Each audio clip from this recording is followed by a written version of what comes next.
Thomas and the twins. Scrambled eggs. The bridge across the river needs repair, the Vat controller told the engines. I shall have to make a weight limit to cross it for a while. Percy and Daisy will be alright, and Toby too, but Thomas is too heavy. Thomas looked anxious. Would you like to go and help Edward? Suggested the Vat controller. Can Annie and Clarabelle come? Asked Thomas. The Vat controller shook his head. Nobody did here, I'm afraid, he said. Daisy can't carry all your passengers on her own. Percy promised to look after Annie and Clarabelle, but they were sorry to see Thomas go. To cheer Thomas up, Edward took him to see Bill and Ben, the twin engines who lived in the China Clay Harbour. Oh dear, not another blue engine, said Bill cheekily. First Edward, then Donald, then Douglas, and now... Don't forget Gordon, interrupted Ben. He came here once by mistake, so he said. I don't think he enjoyed it much, he added innocently. The twins both chuckled, remembering. No, but seriously, Edward, said Bill, why doesn't the Vat controller pay attention to proper colour? Like us, for instance. Thomas let off steam indignantly. Let me tell you, he began. All right, you two, laughed Edward.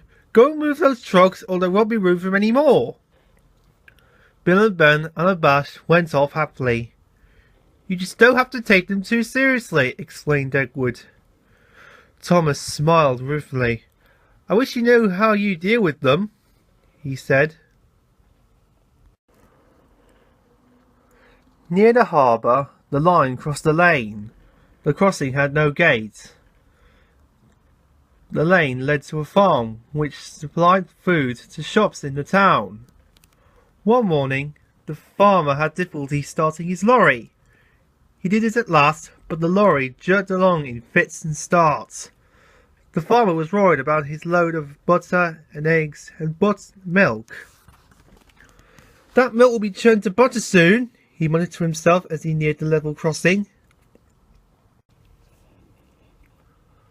The lorry lurched across the rails. The back wheels were just clear when its engine made a noise like a tired sheep and stopped. The back of the lorry was still jerking out over the railway line. The farmer struggled to start it again, but it would not go. He had just got down to telephone for help when he heard a train approaching. Thomas wasn't going fast. When he saw the lorry, he set his brakes hard, but he couldn't stop. He hit the lorry with a loud crash. The force of the blow spun the lorry round. Splintered wood flew everywhere, and eggs, butter and milk were catapulted over Thomas. Oh! He exclaimed and stopped. Look at my poor old lorry, said the farmer, coming out from behind the hedge waving sheltering. What a way to make an omelette! The driver made sure Thomas wasn't hurt, then stood back and surveyed the mess. He began to laugh. It's not funny, said Thomas crossly. An egg yolk trickled down his nose and burst on his buffer. You're not standing where I am, said his driver. You look just like a scrambled egg, Thomas.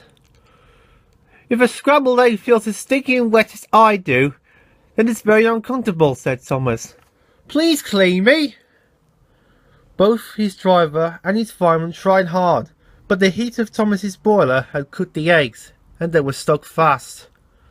Sorry, Thomas, said his driver at last. We can't block the line any longer.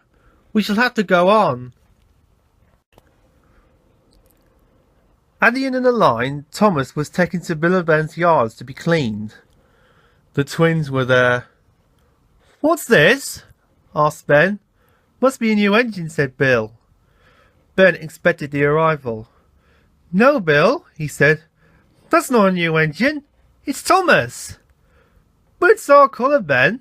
And Thomas doesn't think our colours is proper for an engine. They heard a grinding noise. Are your joints stiff, Bill? Asked Ben. But it wasn't Bill's joints. It was Thomas, gnashing his teeth.